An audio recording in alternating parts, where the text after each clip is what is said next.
बोलिए गोविंद कृष्ण भगवान की जय। श्री गुरुदेव चरण कमलेभ्यो नमो नमः। इस संसार में जब अहंकार की वृद्धि होती है तो वही अहंकार मनुष्य के मनुष्यता को नष्ट कर देता है। जब अहंकार किसी के सर चढ़कर बोलने लगता है तो वह अहंकारी व्यक्ति अपने ही संसार को उजाड़ कर रख देता है। एक सभा का आयोजन होता है, यज्ञ आयोजन होता है, सभी दिशाओं के स्वामी इंद्र उपेंद्र देवता सभी विराजमान होते हैं और वहां पर दक्ष पहुंचते हैं। दक्ष को आया हुआ देखकर सभी देवता इत्यादि गण अपनी अपनी आसन से उठकर खड़े हो जाते हैं और उनका सम्मान करते हैं। लेकिन ब्रह्मा जी और महादेव जी अपनी आसन पर विराजमान रहते हैं। ब्रह्मा जी को प्रणाम करते हैं। दक्ष उनसे अनुमति लेकर के अपनी आसन पर बैठते हैं और उन्होंने मन में यह विचार किया कि इस महादेव ने हमारा सम्मान नहीं किया, कोई प्रतिक्रिया ही नहीं। यह उनके क्रोध का कारण होता है और उनका क्रोध धीरे धीरे बढ़ने लगता है। क्रोध की अग्नि भभकने लगती है और वो देवाधिदेव महादेव को ऊटपटांग शब्द बोलने लगते हैं। सभासदों ने समझाने की कोशिश किया लेकिन वो किसी की नहीं मानते हैं और विनाश काले विपरीत बुद्धि ही। अच्छी बात बोलने पर भी घमंडियों को अच्छी बात भी बुरी लगती है, इसीलिए उनका क्रोध और बढ़ता चला जाता है और बढ़ता चला जाता है और आखिरकार इतना बढ़ता है कि वो महादेव जी को ही शाप दे बैठते हैं। जब देवाधिदेव महादेव के भक्त नंदीश्वर को यह बात पता चलती है तो वो दक्ष प्रजापति से कुछ कहते हैं, लेकिन दक्ष प्रजापति अपने अहंकार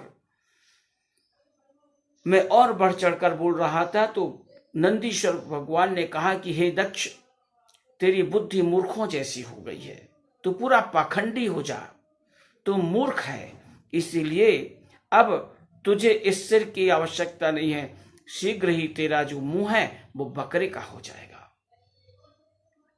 समय व्यतीत तो होता है।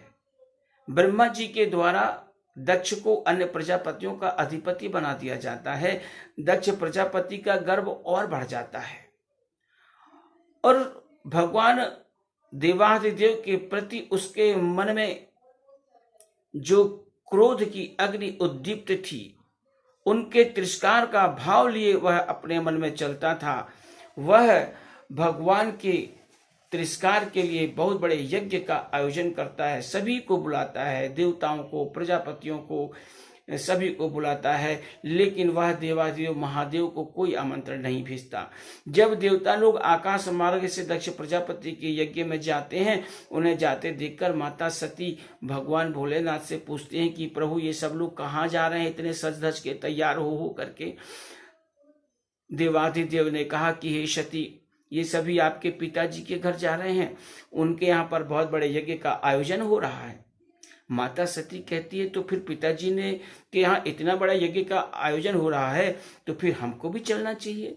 भगवान ने कहा कि देखो, उन्होंने अपने को बुलाया नहीं है और उन्होंने नहीं बुलाया है तो अपने को वहां जाना उचित नहीं होगा।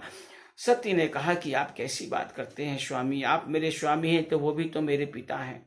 अरे पिता के यहाँ बुलाने की कोई आवश्यकता है क्या पुत्री को?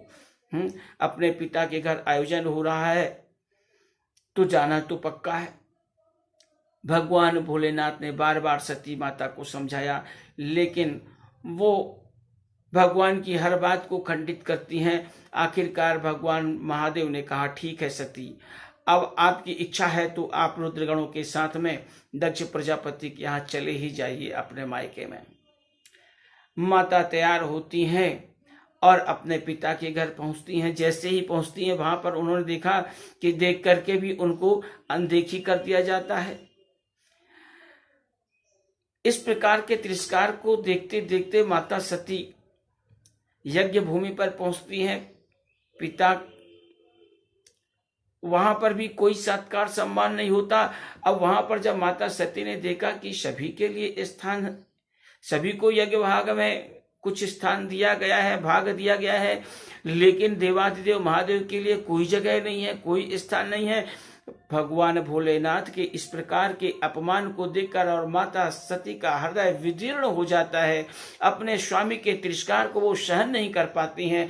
अपने पिता दक्ष प्रजापति से जब बात करती हैं तो दक्ष प्रजापति सती का भी अपमान करता है।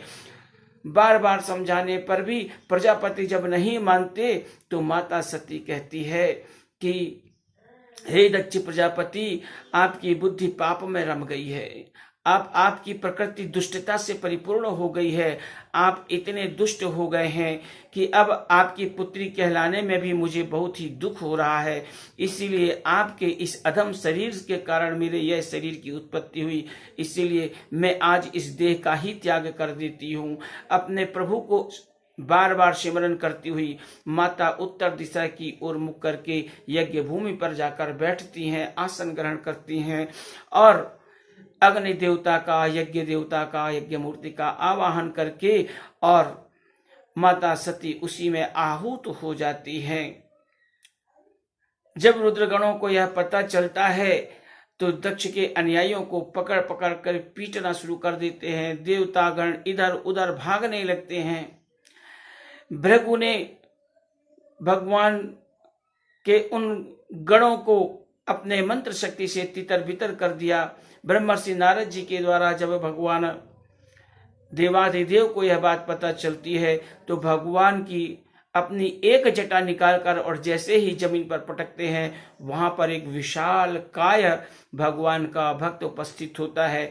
भगवान उसे आदेश देते हैं कि हे वीरभद्र, तुम जाकर के और दक्ष प्रजापति के यज्ञ का विध्वंस कर दो।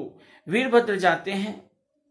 जब वीरभद्र जाते तो ऐसा लगता है कि जब वो भुजा फैलाते हैं तो पूरे दिग्दिकांत को अपनी भुजाओं में ही समेट लेंगे। ऐसा विशाल काय शरीर वीरभद्र जी महाराज का। हर हर महादेव कहते हुए जाते हैं और जा करके और पूरे यज्ञ स्थान को घेर लेते हैं। दक्ष प्रजापति को पकड़कर यज्ञ भूमि पर पटक देते हैं और उनके धड़ को सिर से अलग करके उनके सिर को यज्ञ में जा करके यज्ञ कुंड में डाल देते हैं। सभी देवता वहां से भाग जाते हैं, तितर बितर हो जाते हैं और भगवान के क्रोध से, महारुद्र के क्रोध से सभी देवता दिशाएं कांपने लगती हैं। हाहाकार मच जाता है। भगवान भोलेनाथ अपनी आसन पर विराजमान होकर के और अपने आप को अपने आप में लीन करना प्रारंभ कर देते हैं। बोलिए भागवत भगवान की जय। जय जय श्री राधे।